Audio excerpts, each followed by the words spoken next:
he drops back and like throws it off 1 foot for like a 40-yard fucking touchdown to seal the game. All right, so here we go. Started from the bottom, episode 10, and we got our special guest, my brother from another mother, back on back-to-back episodes. And this is a very special episode because we just won the freaking national championship. How about that, boys? So how we feeling? Pretty special. Unbelievable. Surreal. I mean, this is a whole episode dedicated to Ohio State football and win the national championship because this is very, very few and far between. This shit just doesn't happen all the time. And Ralph and I have been lucky enough to be a part of 3 in 3 different decades, 3 national championships, to see Ohio State help cement itself as one of the top story programs in the nation. But how about this? We didn't even plan it. This is episode 10. And 10 years ago, we were in the national championship beating Oregon. So it's like 10 is the lucky number right now. Yeah. 10, man. There's been a lot of things that have just lined up. And so let's hope, too, that, we can make that new number back to back. Man. Here we go. So this year, I mean, let's just start from the beginning. So, I mean, we come out, we lose to Michigan last year. It sucks. What do? They win the national championship. And so I was hearing Joel Klatt, some of these guys talk in the offseason. They say rivalries are so great because when one side of the rivalry does very well, it puts the other team puts a fire in their ass, and they put all the chips into the middle of the table, and it makes them do things they've never done before. And that's what we saw. We saw Day make good hires. We saw Day go in the transfer portal. We saw him clean up in recruiting. And it was like, guys, this is our year. And then from the beginning, like the team and the coaches were saying, obviously, beat Michigan, which we'll get to that, win the Big Ten championship, and win the national championship. And anything less is a failure. Like, it's national championship or bust. So I was like kind of excited that they're saying that. But, man, at the same time, that's big, lofty goals. And that's kind of a lot to be saying that from day one. So I think as a result, we played a little tight all year. But it all worked out. So, I mean, dude, that roster is going to go down as one of the best rosters in college football history. The fact that we had a freshman phenom like that could literally take over multiple different games in the playoffs too, not just regular season games. The Tennessee game, the first touchdown of the game, to seal the deal in the national championship. There you go, once again. And then not to mention Oregon, who's actually, they should have been a favorite. We were a favorite because we kicked Tennessee's ass, and Tennessee brought all those fans to our stadium, and it really pissed me off. I think when our fans realized there was that many Tennessee fans, our fans were pissed. And so that was one of the loudest I've heard Ohio Stadium, and Tennessee probably had 20 or 30,000 people there. So Ohio State fans were pissed. Our team was pissed, and we came out and played like it, and that started it all right there. And yeah, the fact that, Day circled the troops, they had this team meeting, which it was just the team and him. I think that aired a lot of the frustration out. I'm sure, the players were like, what the fuck are we doing? Running the goddamn ball into the goddamn middle of their defense the whole game. I'm sure all that shit was said. And Day had to take it like a man and be like, yeah, you're right. Let's fucking air this shit out. Let's go for the jugular. And then, moving forward, we really, really played to win. We played pissed off, and we played like Ohio against the world. Like we should have been playing all year, but everything happens for a reason. I think, there's something about the Michigan game that makes them play tight, makes them play conservative. And, the offensive line is not the key element of our roster. So when you're just trying to run the ball down the middle and your offensive line is not elite, you're going to face problems, especially with Michigan's defensive line, which is, they're going to have some probably first rounders in that defense in the upcoming draft. So that loss made them play loose. And I think that's where we are great, when we're spreading the floor, spreading the field, having some options, having some slants, some quick plays. And that's what you started seeing in Tennessee. And then that carried which is probably the best run in college football history. I mean, to beat Tennessee, Oregon, Texas, and then Notre Dame in the finals. I mean, I don't think there's a run like that we can never recall. Not at least since we've been alive. I don't think it's even possible for a run like that to have happened because of how this playoff has configured. Honestly, right. And so, you hear some haters out there, primarily just Michigan fans, because they want to be mad about something because they suck this year. Yeah, they beat us, but still they're 7-5.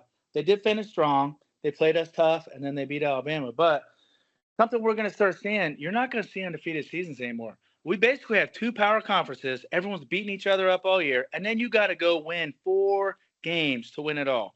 So to go undefeated throughout the whole season is going to be very, very difficult. It's not like that would be very impressive. And at the end of the day, I mean, people are saying it takes away from the regular season, but the reality is now you have a real champion, because before you can go undefeated on a weak schedule, make it to the BCS and then get lucky and win a championship, or a 4-team playoff where maybe team number 5 or number 6 were just as good, if not better, than the ones in the top 4. Now you really, no matter what happens, you got to go through the gauntlet, and this is a true champion. So we were the first team to ever win in the 4-team playoff, and we're the first team to win it in the new era of the playoff system. So yeah, kudos to Ryan Day. I mean, he pulled through. I mean, a lot of people don't want to say it now, but his job was on the line after that Michigan loss. He felt all the pressure. A Tennessee loss, we will be having a different story. And to rally the troops, to get them to play the way that they were playing, speaks volumes for him, his resilience. And the roster was always there. The talent was always there. It's just putting the pieces together, Yeah, definitely. It's getting over the hump of believing, and then playing with your hair on fire, and playing, not playing not to lose, but playing to win, and throwing jugulars, going for the jugular every play. And Chip Kelly, I mean, you can say what you want about certain games. He, played conservative. He did not play conservative in the playoffs, dude. He was in his bag.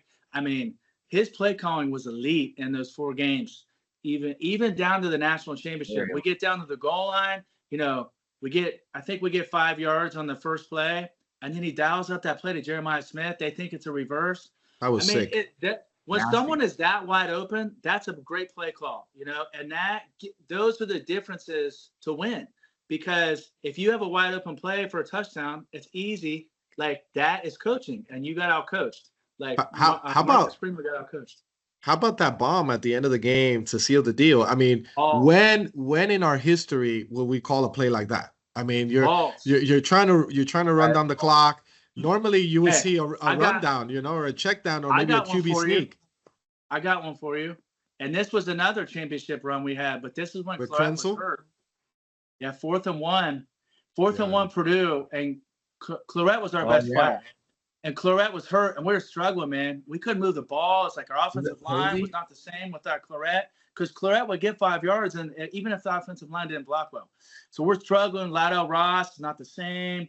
It's 4th and 1. We're like, what the f*** are we going to do? Sneak? Are we going to run it up the middle again? I don't even know if we're going to get it. Boom. He drops back and, throws it off 1 foot for a 40-yard fucking touchdown to seal the game. And those are the plays and the play calls that you win to win championships. That's what's needed, and you got to complete it, because if it's incomplete, we lose. And Krenzel had wheels, so you had so many options to run the ball there, but that's what wins games. So and I think we learned that from the Georgia game. I mean, I think if we didn't play conservative down the stretch, that could have been a national championship. I have no doubt we would have been TCU or whoever it was that ended up. Georgia beat TCU 65-7. Yeah. So again, we had been close, but getting over that hump, that's what makes me excited, because I talked about this at the beginning of the year. You could compare different coaches. It took Kirby Smart a while. It's different circumstances, but he couldn't beat Saban. He finally beat him, and then he won back-to-back because he got over that hump. And we Harbaugh. talked about us doing it this year. Yeah, Harbaugh got his ass kicked. He finally got over the hump, and look, he was like a machine, and then he left. So same thing with Day. He just needed to get over that hump. Now, unfortunately, we had to lose to Michigan to do that, but it fucking backed everyone into the corner where they were so fucking pissed that we went out and played our best possible football. I think, and when we're playing like that, no one could play with us. Not even close. It's not even. I think No one's on the we same can all playing agree with that. Winning a national championship completely outweighs beating Michigan. And if you don't want to admit that as an Ohio State fan, I don't know what to tell you. Like, come on. We want to have this right here. We want to have this. We want to have any of that. Any of these. No, we won't have any of it without winning the actual national championship, which is right. So I agree. Goal at the end of the day. Yeah, I mean, so that being said, now Michigan is still a problem, right? Like that's shit. Sorry. Oh, Michigan's still a problem, and that's something we need to work on.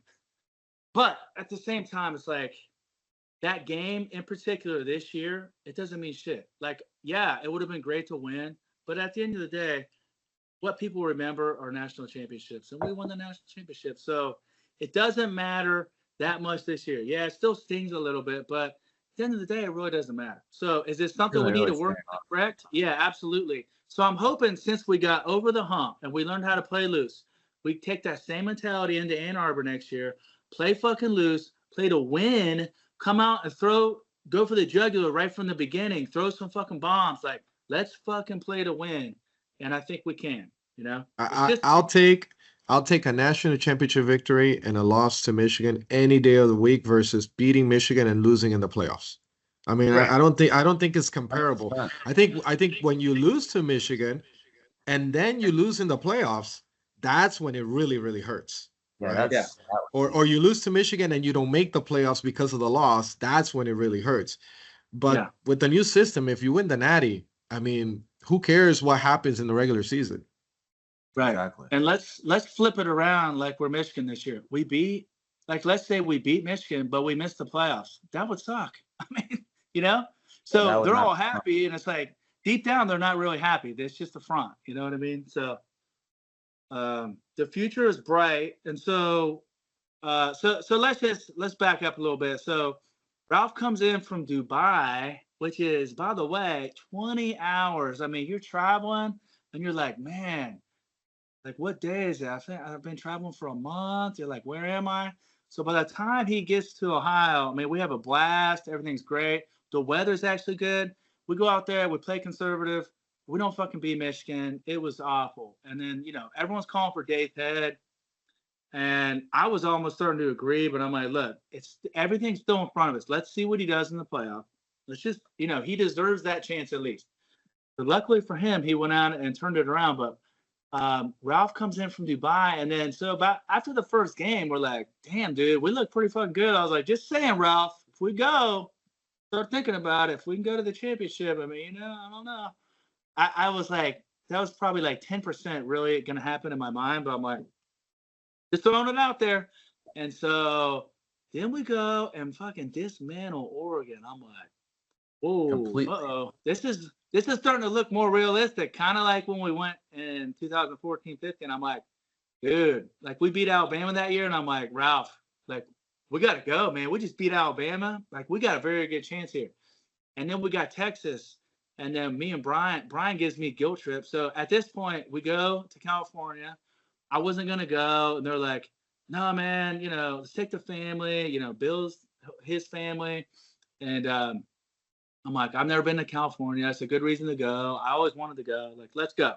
And the game was fucking phenomenal. The weather and the atmosphere at the Rose Bowl is something you have to experience. It's like, it's one of the best venues in the country.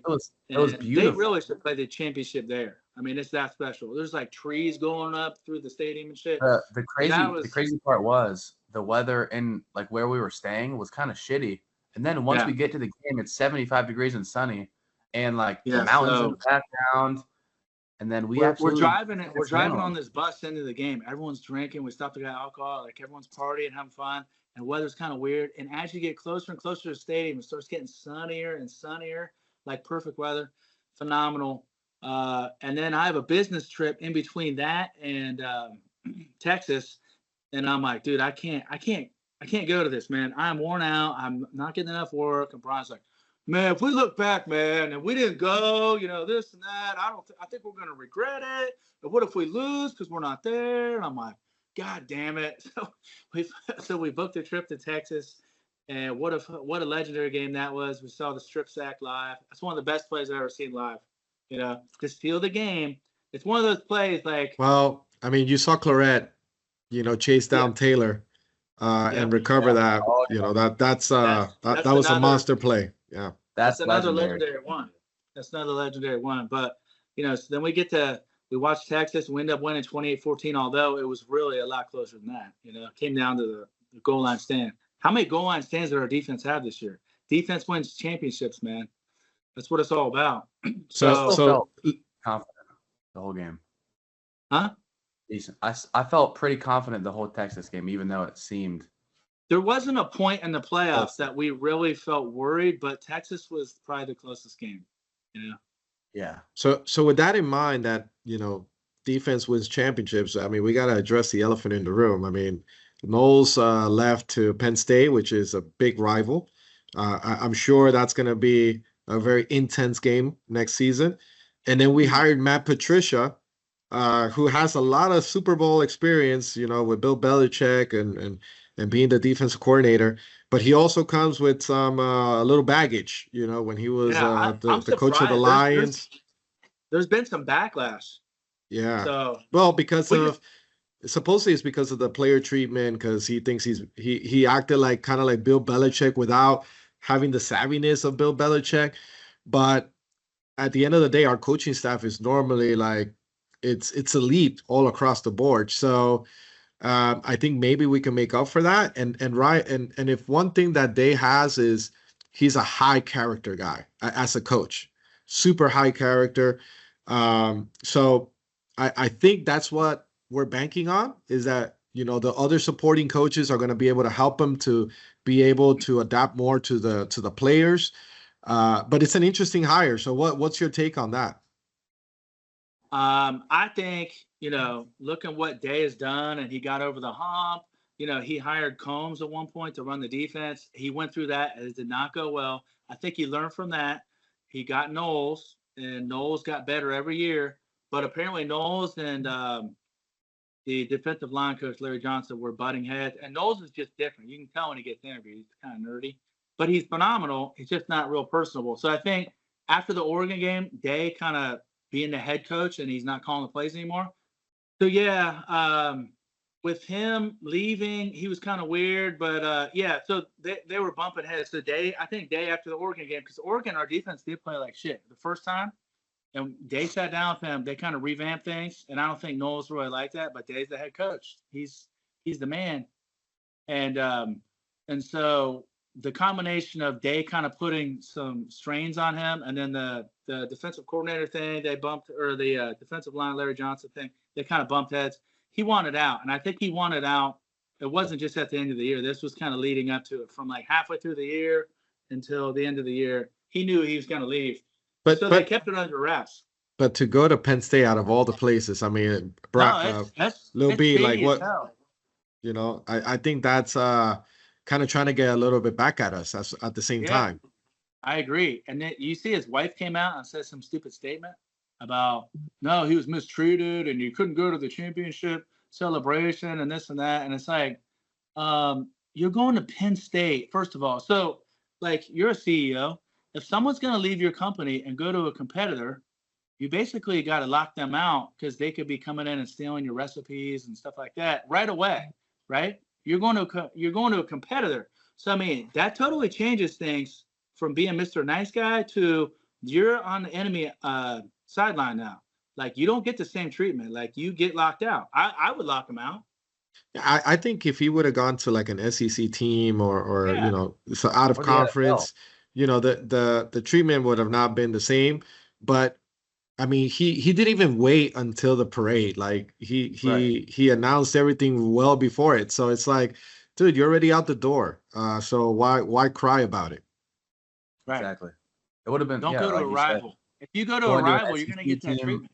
Going to an SEC team or going to an NFL team would have been 10 times different. Yeah, NFL would have been no problem. I mean, he would have been at the celebration. Yeah, okay, you have dreams of being in the NFL. Like, that's a lot more understandable. Going to a parallel team, like a parallel move, defensive coordinator to a rival, it makes no sense at all. A little bit more money, but I'm sure we would have matched that. So that's just bullshit, really. And that game's going to mean a lot more this year. We need to shove it up their ass. So, and they're coming to Columbus. Well, this is definitely like PG-13 or almost rated R. But so what about Patricia, Matt Patricia? What are your thoughts on that? I mean, the fact that he has Super Bowl experience, he coached with Belichick, he was a head coach in the NFL. It didn't go as planned, but still having that experience means a lot for Day. The fact that he is the head coach. Chip Kelly was a head coach. He brought that. He can learn from people like that have been through situations and bounce things off of him. I love all that. I'm sure he has a great defensive mind. If his personality was a little off, like you said, Day has great character, and I think Day can make it work. So we have to trust Day here that, he's been through a lot. He's made a lot of hires. He's made a couple wrong ones. He's made a lot of right ones. So hopefully he's learned from all that, and this is the guy that can do it. And I like it because we promoted from within for Heartline. And did you see what Day said about that? So he said about that, not to get off topic, we'll get back to it, but he said Heartline, he promoted them offensive coordinator, but Day still called plays that year.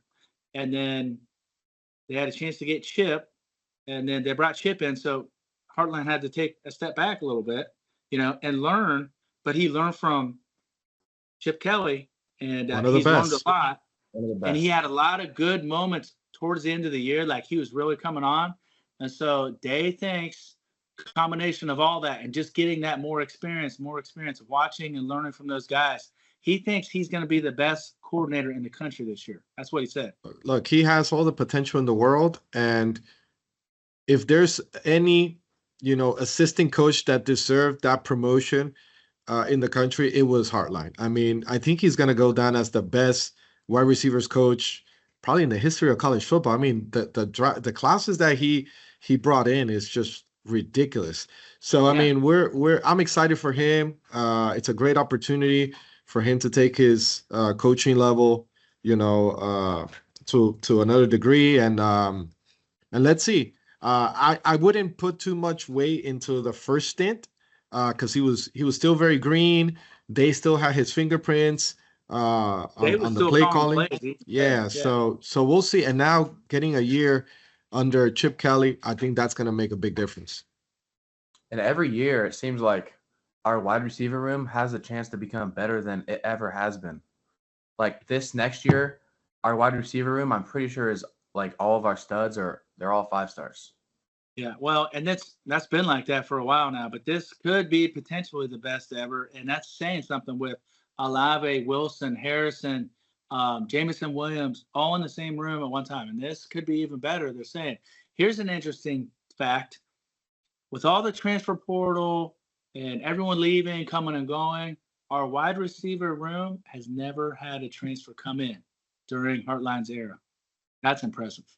So they bring them in early, and they developed him from day one, and it just speaks more to what he's done because there's no one else that's developing him other than him. And at one point, Harrison and Jigba and Olave and Wilson were all in the same same class, right? In the same team. So, I mean, it's just crazy the talent level there. And from all reports, Julian Sain is looking like he's like the real deal. So if you get an upgraded play, and don't get me wrong, I think Howard pulled through. I mean, he was a little shaky in Michigan. I think he got rattled, but wow, his confidence level just kept growing and growing as the playoffs went through. So he came up big. He came up big for us. Will Howard played like a first rounder in the playoffs. I mean, and you look at what he is. I mean, he's 6'5", 240. He can run 22 miles an hour. That's faster than some defensive backs. And so he has all the tools, and he played his best in the biggest games. And so about Michigan too, no one makes excuses, but if you go back and watch that game again, which I still haven't because it hurts, but he got his bell fucking rung during the game. He had to go out of the game, and they saw him over there doing high knees and stuff coming back into the game. He was not himself, you know. He had a concussion, but whatever. It is what it is. It wasn't his best game, obviously, but he learned from it, and he played his best when it mattered. Michigan mattered too, but obviously, like we said, national championship. I mean, can't do anything better. Go back to him playing like a pro-level quarterback in the playoffs. The ball he had to Brandon Ennis when he was under a ton of pressure against Notre Dame. First of all, that was completely like, wow. That showed me he actually could do some things in the NFL. And yeah, throwing to a spot before the guy even breaks. Yeah. Yeah. No, that was so insane. I'm hearing that there's a possibility that the Browns might not draft a quarterback and they might take the Penn State defensive lineman or you know the wide receiver from Colorado and might look into Howard like in round 2 or 3 of the draft. I don't know if you guys are hearing that over there in Ohio, but those are kind of like the articles I'm getting over here. Yeah, it makes sense. I haven't really heard that specifically, but I also heard like McAfee, and depending on who you talk to, said Howard could potentially sneak into round 1. Probably not. I mean, but the fact that he's making that noise and being considered speaks volumes. I mean, he came a long way, and you know, another thing he has that you can't teach is leadership and toughness and the will to win. So, and I think that's something that Kyle McCord lacked big time. Yeah.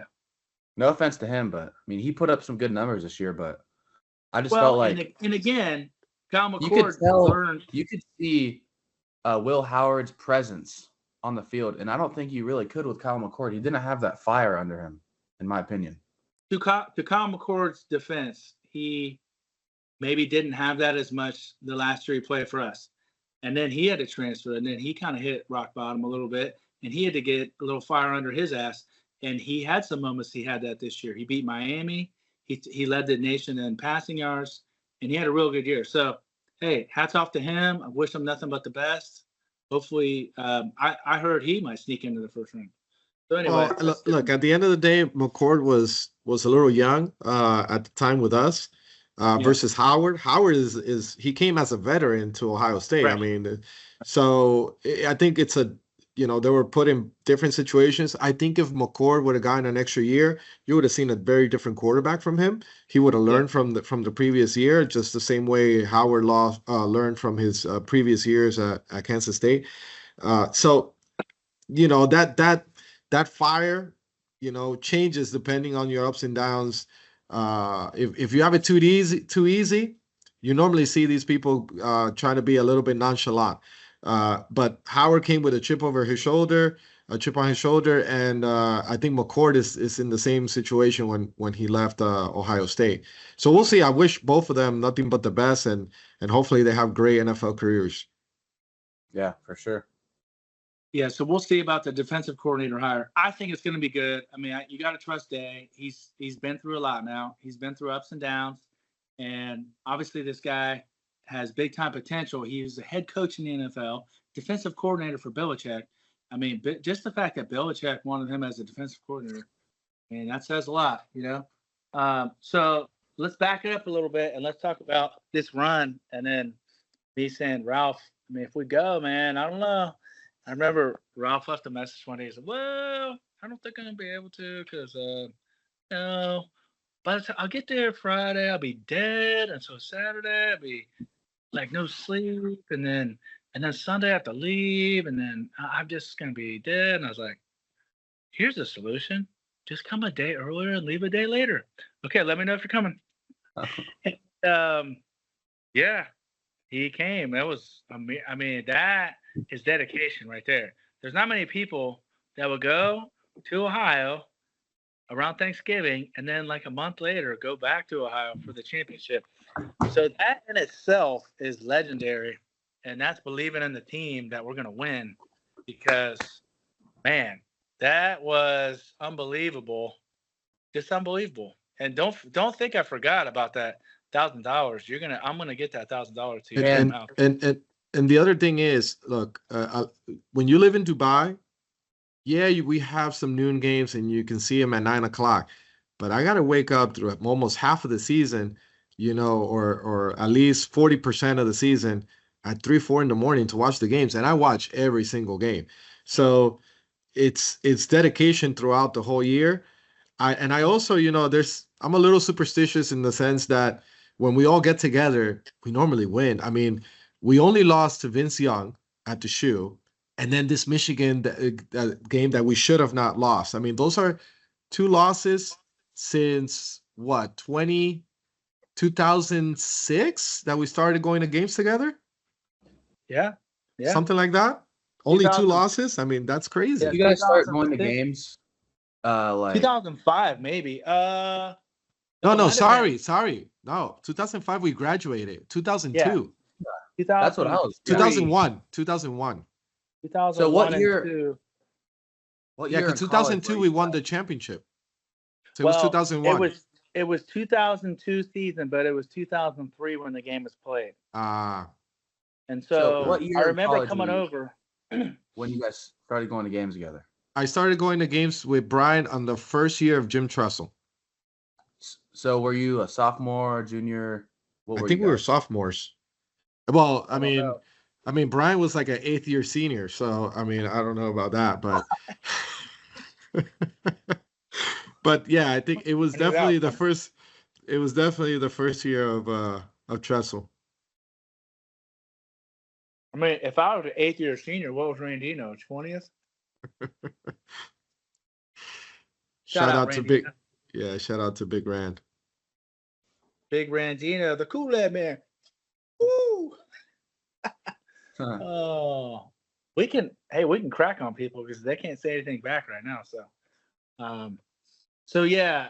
So the fact that you flew in, that was freaking legendary, and then we won. I mean, God, what a fun trip that was. So you flew in.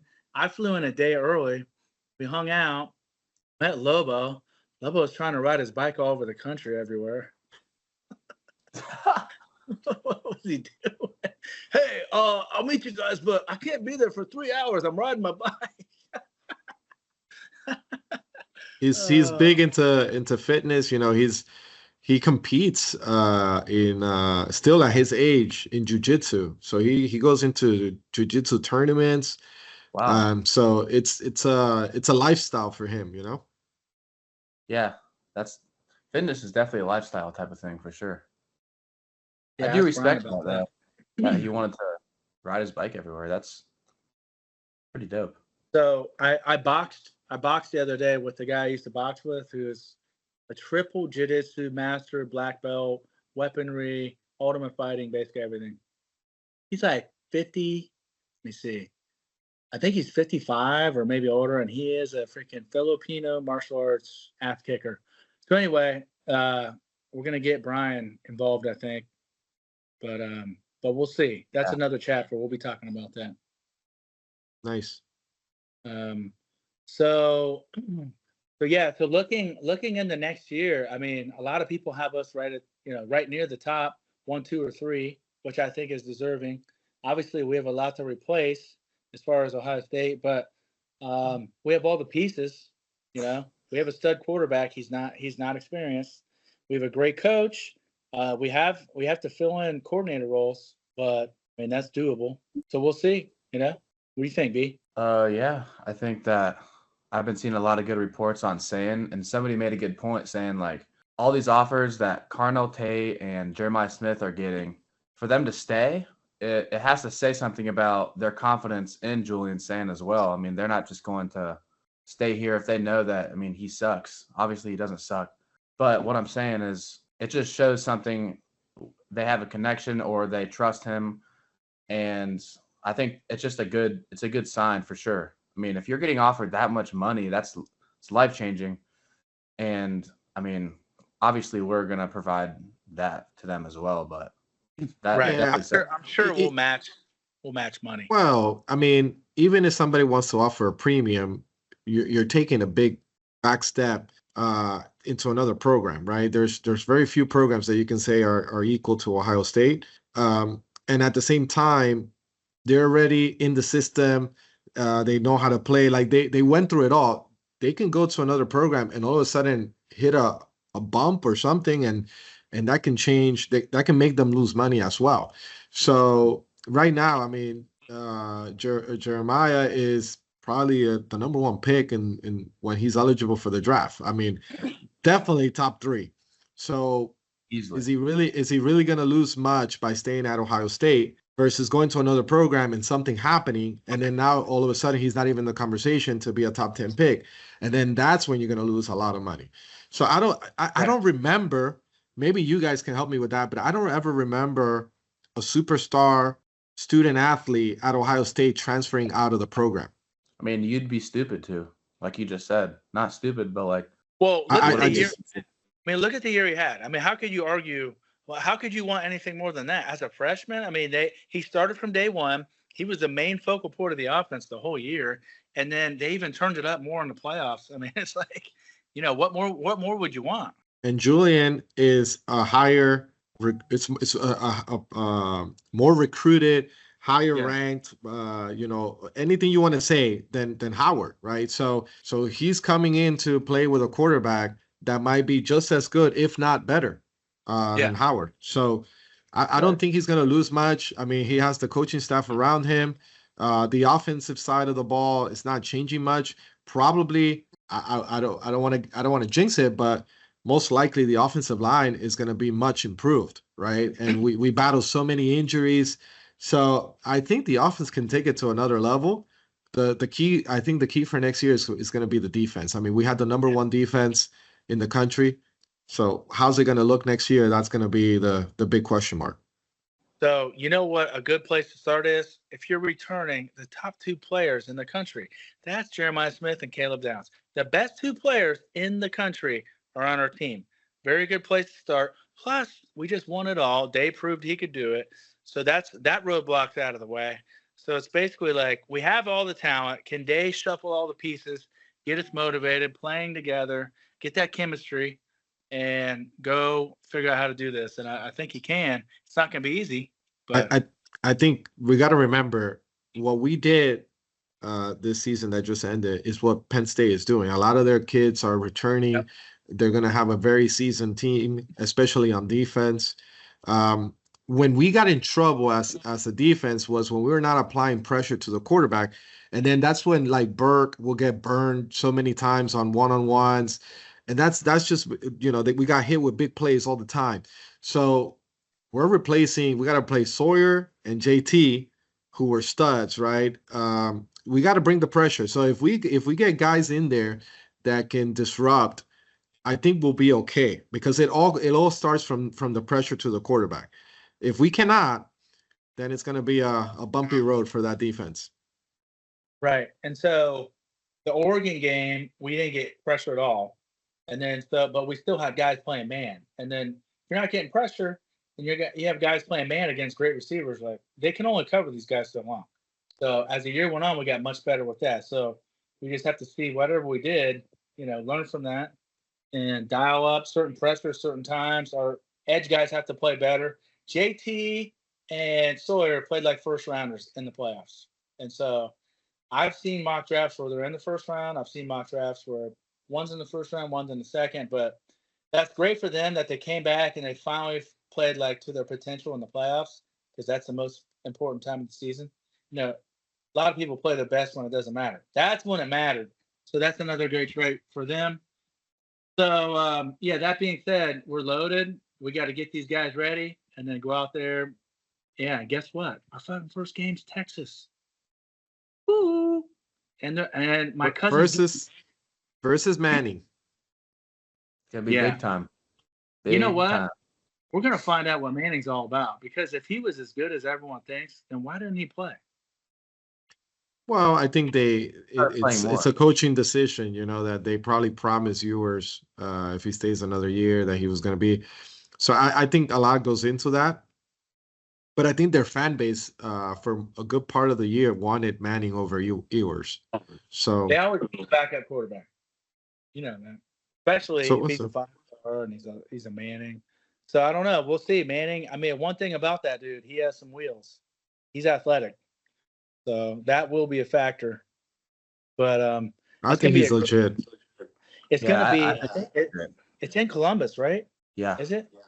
So if it's a night game, so my cousin's getting married on that day, and it's a pretty close cousin, so I definitely have to go. But if it's at night, I can at least watch the game, you know. But I'd like to go, obviously. So, oh God, we're gonna have a little talk about that day, having that freaking wedding on that day. Jesus, Allie, you're in trouble. So, so yeah, man, historic year. You know, we did it. We all celebrated together. I watched those videos and I get teary eyed. Yeah. Yeah, it was definitely one of the best memories. One of the best memories of my life.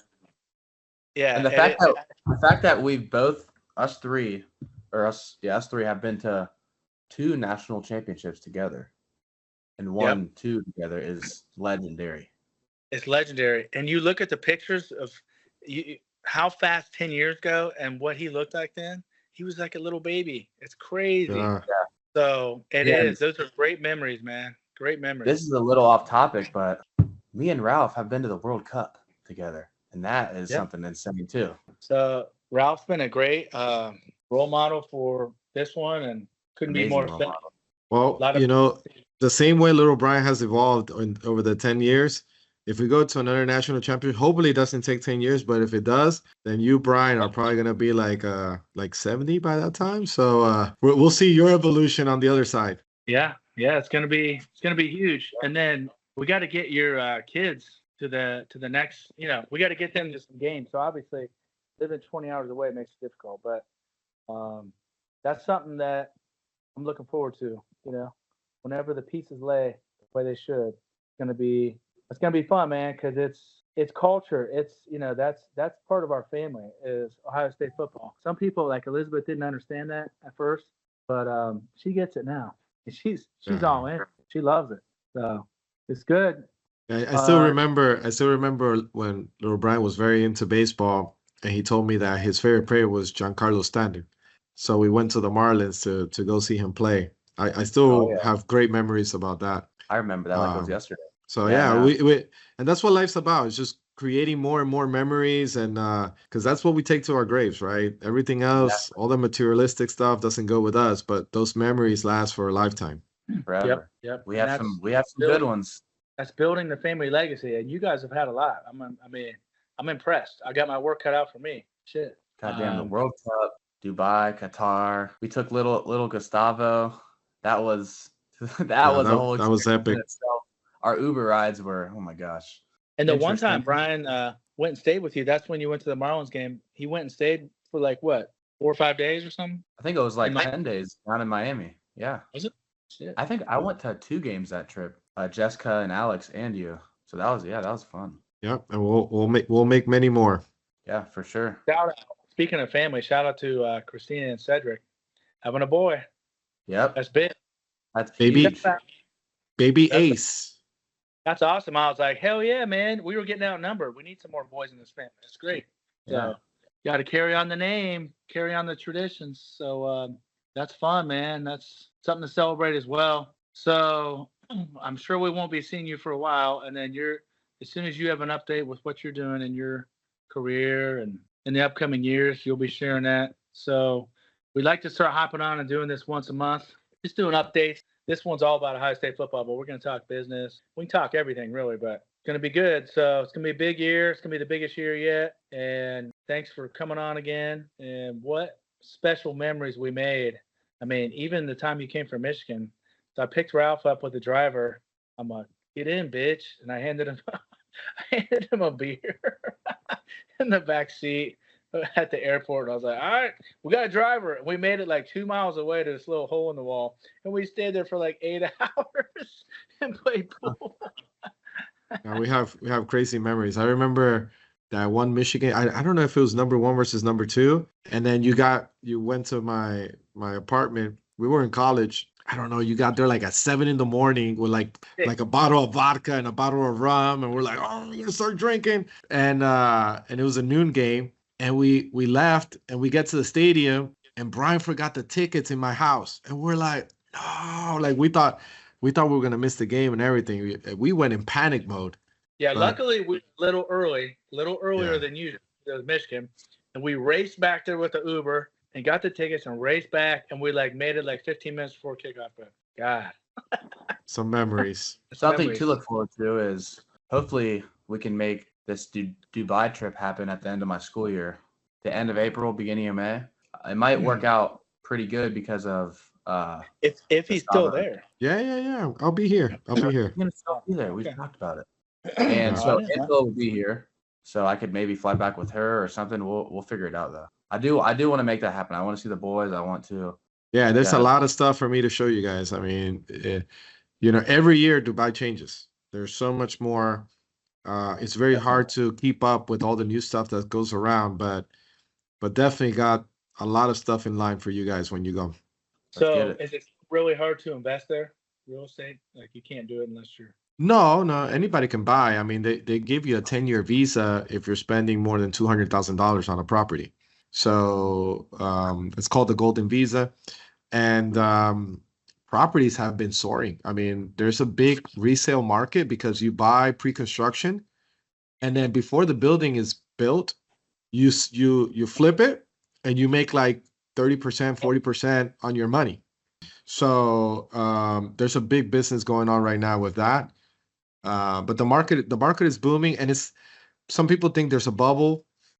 I think eventually it could pop, but it's not gonna happen in the next 5 years. I mean, the boom is real, and the situation in the country is very positive, and the government does a heck of a job of investing in the country and not spending more than what they make in terms of revenue, right? So it's a very healthy situation. So yeah, if you ever are looking to make a little splash, Dubai is always a nice place to do it.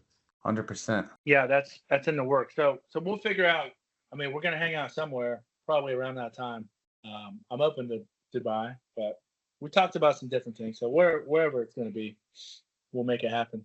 So well, okay. Give our love to the family, and it's always tough saying goodbye, but all good things come to an end. So like I said, let's start getting on here more often, just doing updates and just talking about life, but business primarily. This one's more about a high state football, but yeah, huge year, man. Got to make this year the best. Every year we got to do better. You know that we're all competitive. So Keep chasing shout out, goals. Keep shout out to you, man. developing. Article. I read that shit and I'm like, God damn, that's fucking impressive. So kind of similar to what we did in college. I put that shit up on my wall in my office. Like, man, that's impressive. I better fucking get the win. Inspiration. Yep. Inspiration, So baby. when me and him would make bets, he'd put stuff up on his wall, like check it off each day. I'm like, fucker. You remember that? Definitely. Hey, you gotta write your shit down every day. I write those 5 goals down every single day. Nice. That's the way to do it. Yep. Yeah, you can't reach Constantly goals. reminding. So again, thanks for coming on. I mean, the playoff run was legendary. Having you be there for the last game was amazing. It's a lot of sacrifice. Very appreciative that you can make it. And don't forget that $1,000. I'm not gonna forget about that. You will get that. I just like being the champion of fantasy football. So just being the champion is good enough. Yeah, I don't need the reward. But anyways, it's my pleasure to be here, and obviously anytime is getting together with you guys is definitely not a sacrifice. So till the next time, guys. Love you all as always. Love you. guys. What time is it there? 9:30 p.m. Huh?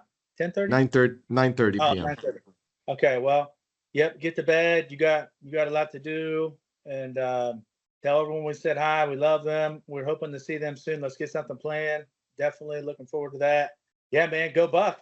National champs, baby. Yeah. National champs, and we were there, baby. Woo! Let's go.